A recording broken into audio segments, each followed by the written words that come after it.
মামু আসসালামু আলাইকুম। কি অবস্থা বাজারের? বাজার তো গরম এটা। তাই বেগুন কত?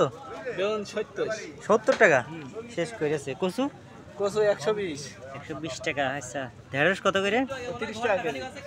ঝিঙে ঝিঙেও 30, ঝিঙে 30। পটল আছে কত? পটল 35, আর পুঁইশাক পুঁইশাক 10 টাকা। 10 টাকা।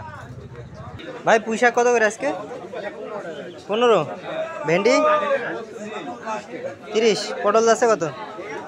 30 টাকা। চাচা লেবু কত করে হালি? লেবু কত করে যাচ্ছে হালি? লেবু 10 টাকা হালি। 10 টাকা হালি। তারপর পুঁইশাক পুঁইশাক 10 টাকা। 10 টাকা। ভেন্ডি 30 টাকা। 30 টাকা। পটল যাচ্ছে কত? পটল 30, পটলও 30। তারপরে আছে কলা কলা 40 টাকা। 40। নাইল আর এই যে আপনার ঝিঙে ঝিঙে 30 টাকা। আর নাইল নাইল 50 টাকা। 50।